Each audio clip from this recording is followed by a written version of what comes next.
old saying that it takes a village to raise a child. I'm really interested in the question, what does it take to raise the village? Now, Brushy Fork was established 24 years ago with the mission of helping to promote positive change in Appalachia by contributing to the development of leadership that would make a difference in the region. So this question about what it takes to raise a village is right at the core of Brushy Fork's mission. Now, John Stevenson was the president of Berea College when he founded the Institute, and John was one of the leading Appalachian scholars of his day. In fact, before he came to be president of Berea, he was the director of the Appalachian Center at the University of Kentucky in Lexington. Now, here's what he said. John said, "The people of Appalachia themselves have the wisdom and the vision and the commitment to guide the development of their own communities." And his words have always guided our work. We get it. You cannot transform someone else's community. You can't raise someone else's village. So our job has always been to work with the people on the ground, the citizen leaders, the people like you. Our work has been around bringing people together, providing training and resources and information and connections. For the first 17 years, we ran a leadership development program that served more than 1,000 people across the region. Now, we learned a lot from that program. And one notion that we encountered many, many times is the idea that there's an interplay between the individual, the organization, and the community. Now, that's not a new idea, but it led us to the creation of something that we call the Brushy Fork Leadership Model. You've got to have a model if you're going to be in this work. Now, I'm going to spend a little time today talking through the various pieces of this model and how we see them fitting together. First, I want to say that in the early years, we didn't talk a lot about individual leaders. Actually, the notion of the individual leader carries a fair amount of baggage, particularly in a context where leadership has been tightly held by a small number of people, where a lot of voices have not always been heard. Now, that's a legacy that in many ways has prevented the communities in Appalachia from moving forward. So our leadership program originally focused a lot on team leadership and building strong organizations, and that was good work. But you know what? We were missing something. As we explored stories of remarkable success, we saw over and over again that there's a critical element in the dynamics of making things happen in the community. Like the spark that lights a fire, it takes someone who is fired up, who has a vision, who's passionate about that vision, and who realizes that they can't do it alone, so they need to gain the trust of other people so that they can work together. And we call these people spark plugs. So we put vision, passion, and trust at the center of this model as critical elements for the individual leader. Dr. Vaughn Grisham is the director of the McLean Institute at Ole Miss. He's been a longtime mentor and friend, and he's been studying all of this a lot longer than we have. Here's what Vaughn says about community spark plugs. There are those people that can mobilize and who are better than that. But still there is a role for everyone to play. And there's no question that after 40 years of research in the field, there may be such a thing as a natural-born leader, but I have yet to meet that person. What we find in all of our research is that frequently the whole process begins with discontent the way things are. They don't begin, we find, often with a clear vision of where to go, but they know that the present situation is intolerable. They don't know where to begin, but they know that the present situation is intolerable. For the last few years, we've been trying to learn more about the role that spark plugs play in community transformation, to learn what makes them tick, how they do what they do. So we gathered a group of folks whose work we've been watching for a while, and we asked them to share some of their time with us to help us learn from them, and so that they could learn from each other. And we all got fired up. One of the spark plugs is Jerry Roll. And Jerry was instrumental in creating a child care center in Hazard, Kentucky. This is not your average child care center. This provides absolute top quality child care for 300 kids every day. 300. How'd you like to have that in your community?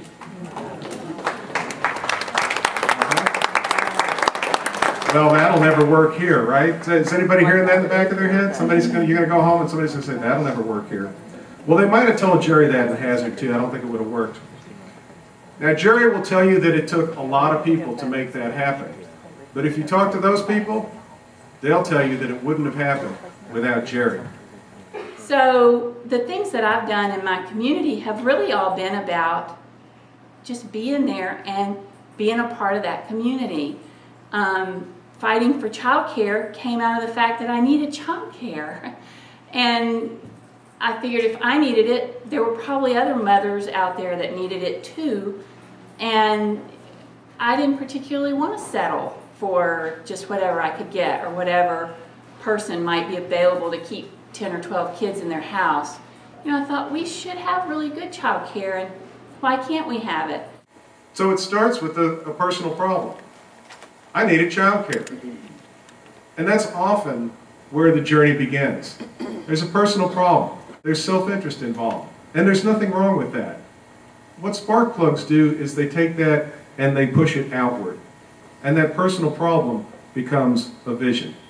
What I do even up to today and right now is all about wanting everybody to have what I have, because I have this great sense of I can be here for the rest of my life, and it's going to be not just okay, it's going to be great. And I want everybody to know that if you come here and live here, it's going to be great, because we do things that make this a great place, and we can do those things. And we've proven over and over again that we can do those things because we've done them. And I don't know if that makes me a spark plug or just somebody that's willing to talk about it and help others see that there's always hope, that it doesn't matter. Say what you want, because the worst thing that can happen is somebody's going to say no. And then the good thing that can come out of that is it can give you even more gumption to get up and say yes. So when enough of us get up together and say yes, then things start to happen. So I guess that makes me a spark plug, but it really just makes me somebody that really loves my community and really wants everybody in the community and outside of the community to have access to that sense of belonging. I want everyone to have what I have. The personal need becomes a vision for the community. So you can see the vision, you see the passion, and you see how she gained the trust of other people by taking action, doing what she said she was going to do, creating results. Another one of the spark plugs is Corey Craig. He's the president of Citizens Bank in Rockcastle County, Kentucky. Corey's been involved in all kinds of community development efforts in Rockcastle. I've really enjoyed working with him for the last several years. And, you know, you don't have to talk to Corey very long to find out what motivates him. That I don't want to, reach that point in my life where my children are 18, 19, 20, early 20s, and they come to me and they say, "Dad, I'm sorry, but I'm going to have to move way away from you because I can't find any decent work around here to support myself and my future family." I don't want to have to move away. I can't find any decent work around here. So there's Corey's motivation. So what do? You dig in. You've got to have that passion. You've got to care deeply enough about something to make sacrifices, to give up some of your time and energy. And I know you all know this. You know this choice. I'm going to have to give up some time with my family to help create the community that I want my family to be able to live in. These are tough choices. It's the kind of passion that'll make you grab hold of a dream and not let go. So Corey dug in, and he's committed to a process that's been going on for many years now. It's involved multiple rounds of community strategic planning. But Corey knows that you can't just make the plan. It takes a lot of people to carry out those plans. So they've been working very intentionally on increasing the pool of citizen leaders who are helping to carry the load. So we've developed this leadership program that we started in 2004 that we're developing an army of doers. And one of the things that we tried to do with the program is not just stop it at the end of the 10 months, but continue involvement of everybody that's gone through that program even after they're out of the program. So that we do have this core group of people that's growing and evolving, staying involved in the solutions, in increasing their shareholder equity, if you will, in the community, so that there is that sense of ownership, there's that sense of possession. This is my community, and I'm going to do something about it kind of attitude. And it's worked for us. We've really been able to get a lot more people involved than were previously.